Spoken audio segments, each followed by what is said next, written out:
बोलो जयकारा बोल मेरे श्री गुरु महाराज की जय। बंदो श्री गुरु पद कमल सच्चिदानंद स्वरूप, जग तारण कारण प्रभु प्रगटे धर नर रूप। सत्य पुरुष सत रूप जो सतगुरु सत करतार, अपने भगतन के हित लीन मनुज अवतार। अपने भगतन के हित लीन मनुज अवतार। नाम अकुट भंडार है, अथाह समुद्र है जिसका कोई पारावार नहीं है। उस अथाह सिंधु की एक बूंद ने जब जिह्वा पर आकर उसको हरकत दी तो ये पढ़ने लिखने का सिलसिला आरंभ हुआ। ग्रंथ और शास्त्र रचे गए। अब विचार करना चाहिए कि नाम क्या वस्तु है और ग्रंथों शास्त्रों और जाति नाम के बीच कितना अंतर है। कहा जाता है कि जिस साधु या संत ने ग्रंथों का स्वाध्याय नहीं किया वो संत कैसा है। लोगों को विचार में शायद साधु या संत उसको समझा जाता है जो बहुत से ग्रंथ पढ़ा हो। इस हिसाब से तो संतों को बनाने वाले शास्त्र हुए। जो कि शास्त्रों को पढ़ ले वो साधु और जो ना पढ़े वो साधु नहीं। लेकिन ये ख्याल ठीक नहीं है। तब सवाल उठता है कि शास्त्र कहाँ से आए, उनको किसने बनाया। ये भी तो आखिर संतों के ही बनाए हैं। जिस विद्या के बल से संतों ने ये विद्या रची है वो क्या है, वही नाम है और उसी नाम का आधार लेकर संत विचरते हैं। वे इस दृश्यमान विद्या के अधीन नहीं होते बल्कि उनका वचन ही असल विद्या होता है और जो वह फरमाते हैं वही ग्रंथ और शास्त्र बन जाते हैं। अब सोचने वाले सोच सकते हैं कि जाति नाम और सिफाती नाम की हैसियत में कितना अंतर है।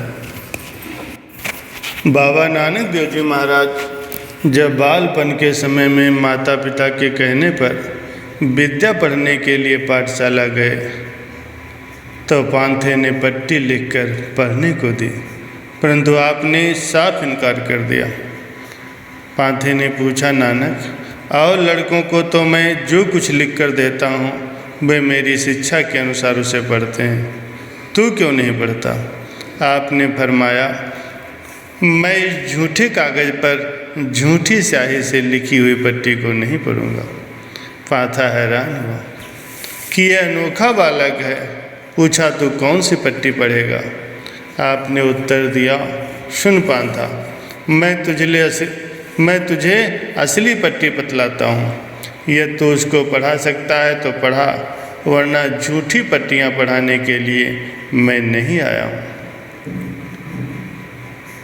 आप फरमाते हैं, जाल मोह घस मस करी मत कागद कर सार, भाव कलम कर चित लिखारी, गुरु पुछची लिखो विचार। मोहजाल को घिस कर उसकी स्याही तैयार कर मत अर्थात बुद्धि रूपी कागज बना, भाव अर्थात प्रेम की कलम से चित्त लिखारी बने। परंतु बुद्ध रूपी कागज पर प्रेम की कलम से चित्त लिखे क्या।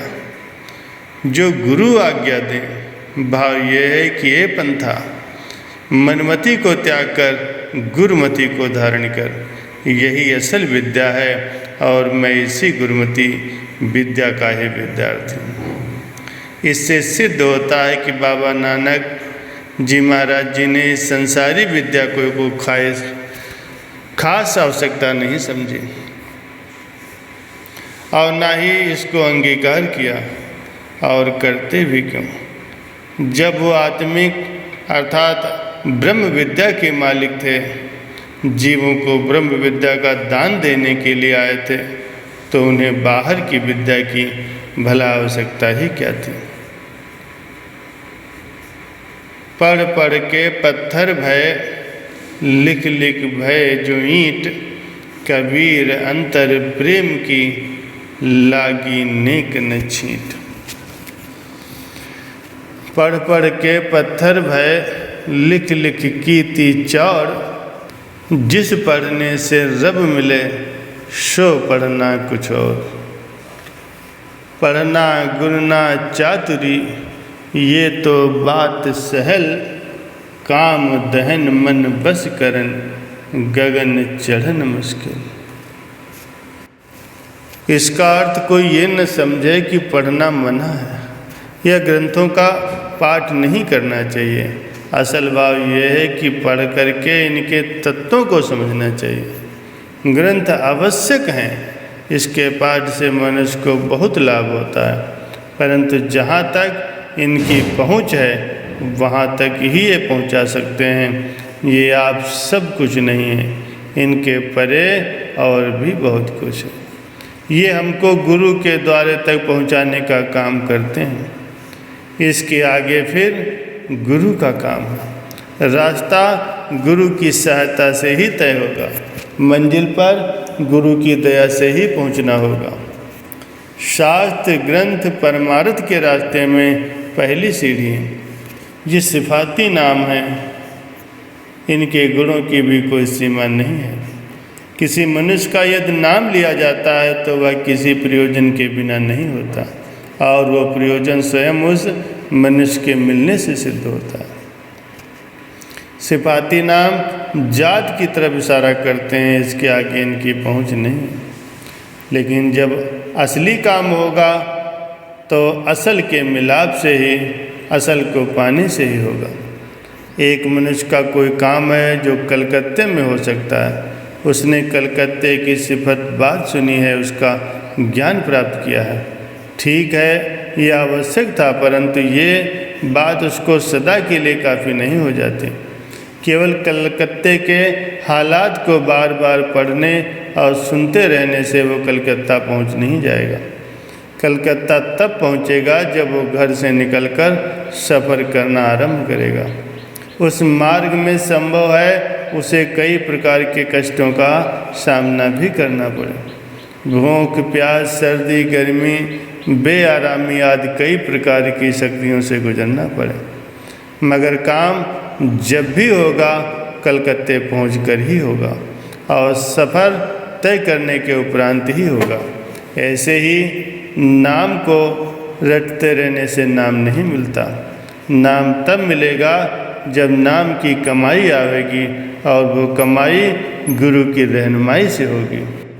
संतों का मार्ग बिल्कुल साफ और सीधा है। इस पर चलता हुआ मनुष्य मजहबी झगड़ों और वाद विवाद का शिकार नहीं होता, क्योंकि संत सदा मनुष्य को मालिक की तरफ ले जाते हैं, जो सब जानदारों के अंदर एक समान रूप से भरपूर है, जिसकी ओर दृष्टि फेरते ही मनुष्य का मन शुद्ध होने लगता है।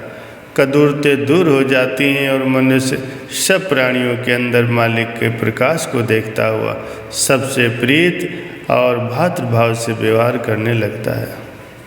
महापुरुष जो भी उपदेश करते हैं जीव के उद्धार के लिए करते हैं। उन पर विचार करने की आवश्यकता है।